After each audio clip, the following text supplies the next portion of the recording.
Hello there, everyone. It's Mrs. Erda here, joining you from the comfort of my home in my nice, comfy PJs.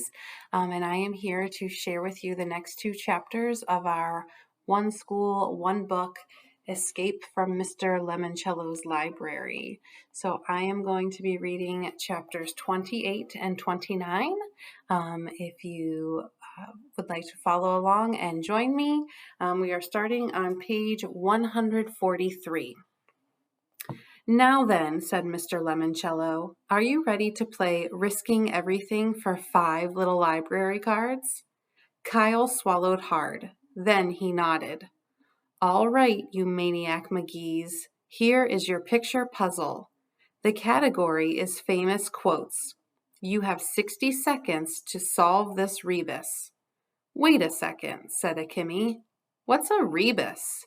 "You figure out the words in a phrase by looking at pictures and symbols," said Kyle.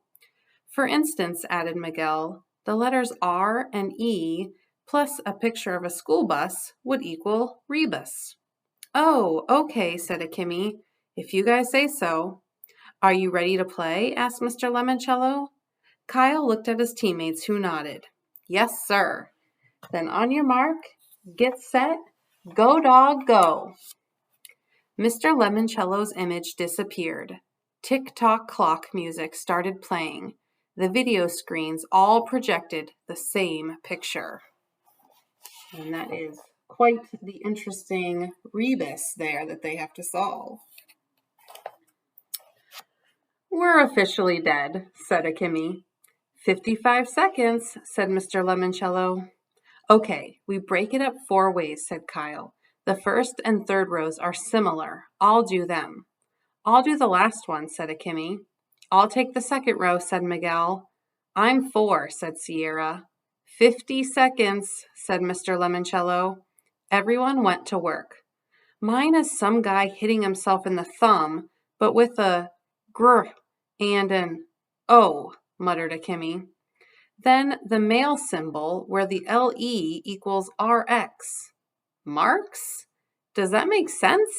Hello? Kyle? Is my second half marks?" Kyle didn't answer. He was too busy deciphering his own clue lines. "Outlet? Change the let to side," he mumbled. "Golf minus the G and the L, the letter A, 40 seconds. Dog?" He dropped to the third line. He just needed the first word. "Bowling pins without the P, but add an I'd. 30 seconds. Kyle glanced at Miguel. He was moving his lips, mouthing out his part of the quote. Sierra, too. "You guys ready?" Kyle whispered. "Hang on," said Miguel. 20 seconds. "Okay, go." Kyle read the first line. "Outside of a dog." Miguel picked up the thread. "A book is man's best friend." Kyle continued. "Inside of a dog." Sierra took over. "It's too dark to read." Akemi brought them home. "Groucho Marx." "Is that your final answer?" asked Mr. Lemoncello. "Yes," said Kyle, and then he repeated the entire quote. "Outside of a dog, a book is man's best friend. Inside of a dog, it's too dark to read. Groucho Marx." Bells rang. Chaser lights flashed. The audience went wild. Akemi and Sierra actually squealed and hugged each other. "You are correct," shouted Mr. Lemoncello. "There's no dead end in Norvelt. Not today. Take those 5 library cards, Team Kyle. You won them fair and square." Charles and Andrew heard a commotion on the 3rd floor. Bells ringing. An audience whooping it up. Girls squealing. "Come on," said Charles. They raced up the stairs and peeked into the Electronic Learning Center. Kyle Keeley and his teammates were all hugging each other and slapping high fives. On every video screen in the game room, Charles could see a pictogram puzzle. "What's going on in there?" whispered Andrew. "They might be gaining on us," Charles whispered back.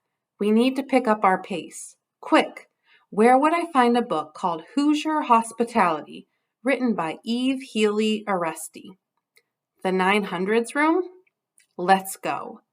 Charles and Andrew scurried back to the second floor and the 900s room, where they found Haley Daly holding Hoosier Hospitality by Eve Healy Aresti. Oh, hello, you guys, she said, slamming the book shut. Charles moved toward her, slowly. Find anything interesting in that book, Haley? Not really, she giggled. Just a bunch of dumb junk about Indiana. Charles knew she was hiding something. I wonder, Haley, if you and I might share a quiet word. He turned to Andrew, in private. Does that mean I'm supposed to leave? Yes, Andrew. It's for the good of the team. Trust me. Okay, but I'll be right outside that door if you decide to double-cross me or something. Thank you, Andrew. This will only take a quick minute. Peckelman left the room. Smiling, Charles moved even closer to Haley.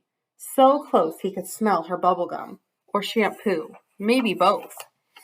Let's step over here, he said, taking Haley by the elbow.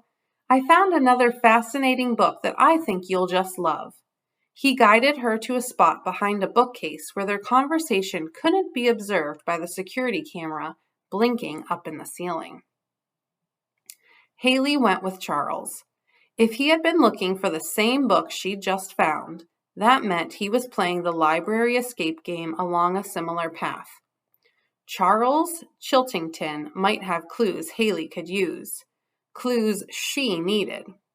Rumor has it, Charles whispered, that your parents wrote your library essay for you. Inside, Haley was grinning. Obviously, Charles would try to bully her into joining his team. Fine. She pretended to be frightened. What? She whispered back, pretending to be terrified. That's a lie. My dad just helped me with some of the spelling. Aha! So you admit it. All the spelling in your essay wasn't your own. Okay, this was going to take more acting skill than usual. Having someone check your spelling wasn't against anybody's rules for anything. She widened her eyes, made her lips quiver. What do you want, Charles? For you to join my team. Why should I do that? 2 reasons. 1, if you're on my side, your flagrant plagiarism remains our dirty little secret.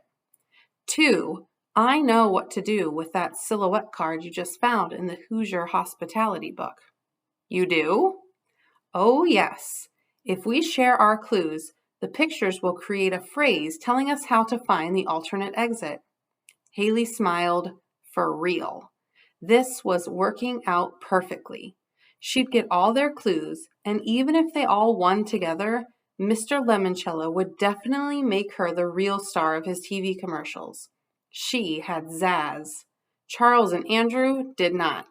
Okay, she said. Deal. I'm on your team. Then she handed Charles the clue she had found in the Hoosier book.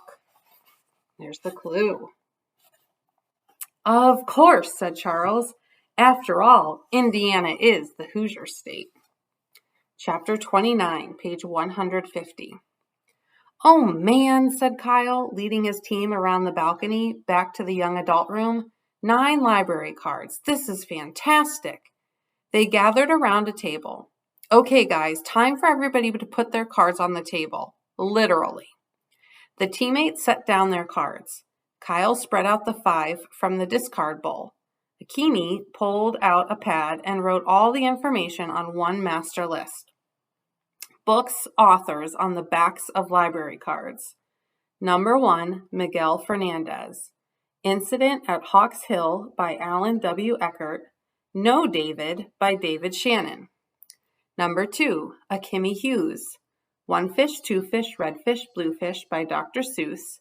9 Stories by J.D. Salinger. Number 3, Unknown. Number 4, Bridget Wadge. Tales of a Fourth Grade Nothing by Judy Blume. Harry Potter and the Sorcerer's Stone by J.K. Rowling. Number 5, Sierra Russell. The Egypt Game by Zilpha Keatley Snyder. The Westing Game by Ellen Raskin. Number 6, Yasmin Smith Snyder. Around the World in 80 Days by Jules Verne. The Yak Who Yelled Yuck by Carol Pugliano Martin. Number 7, Sean Keegan. Olivia by Ian Falconer. Unreal by Paul Jennings. Number 8, Unknown. Number 9, Rose Vermette. All of a Kind Family by Sydney Taylor. Scat by Carl Hyacin. Number 10, Kayla Corson. Anna to the Infinite Power by Mildred Ames. Where the Sidewalk Ends by Shel Silverstein. Number 11, Unknown. Number 12, Kyle Keeley. I Love You, Stinky Face by Lisa McCourt. And The Napping House by Audrey Wood. Wow, said Sierra. That's a lot of good books. But what do all of those authors and titles mean? It means we need Charles's, Andrew's, and Haley's cards, said Kyle. Really? Said Akemi. Because if you ask me, we already have way too much information. Well, said Kyle, maybe later we'll find a clue that'll tell us how to read this clue. And how are we going to do that? Asked Miguel.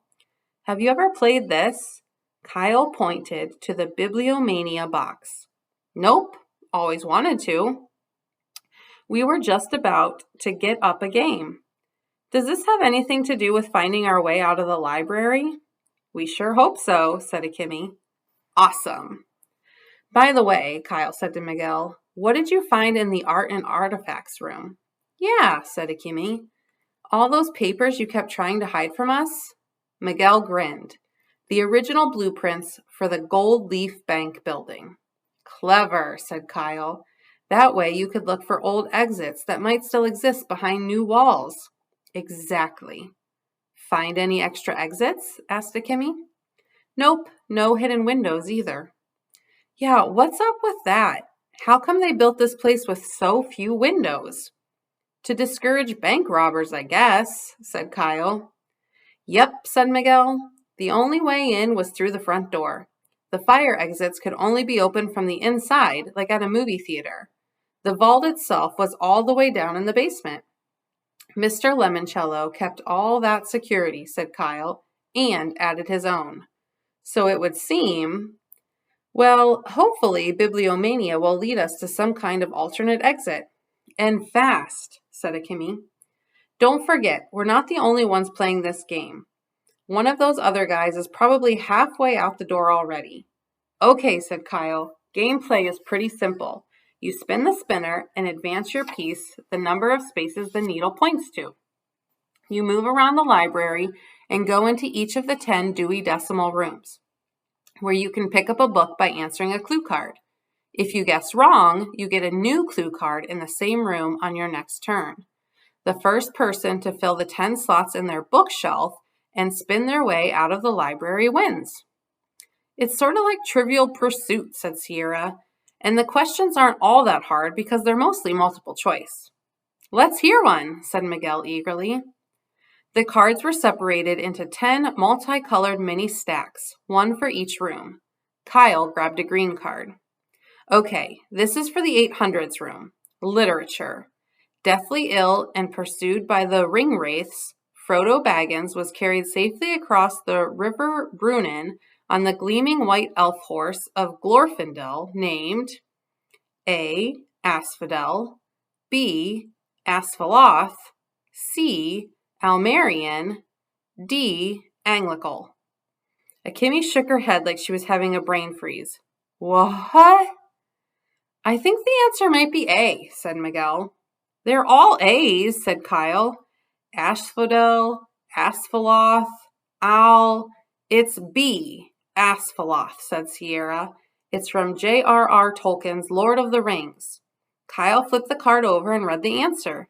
You are correct. You get a copy of Lord of the Rings to put in your bookshelf. So Kyle, said Akemi, how exactly is knowing the name of an elf horse going to help us get out of the library? Maybe it's like a secret code, suggested Miguel, and the 10 book titles will form a sentence telling us how to get out. Possibly, said Kyle, but I see one problem. What's that? It's too random. Mr. Lemoncello would have no idea which 10 cards we might pick. Well, said Sierra, maybe there are only 10 questions, one for each room. Akemi grabbed the card stacks, fanned them out. Nope, they're all different. Hang on, said Kyle. He was remembering something about another game, Mr. Lemoncello's indoor-outdoor scavenger hunt.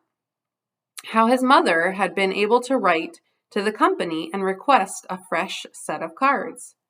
He turned to the video camera mounted in a corner. I'd like my librarian consultation, please. What's up, Kyle? Asked Miguel. I'm playing a hunch. The holographic Mrs. Tobin appeared behind the young adult librarian's desk. How may I help you, Kyle? My friends and I want to play Bibliomania, but we were wondering, is there a new set of cards? Yes, Kyle, there is. And a fresh deck of cards popped up through a slot in the desk. And that's the end. So we'll have to wait and see if that set of cards will help them escape from Mr. Lemoncello's library. Bye-bye.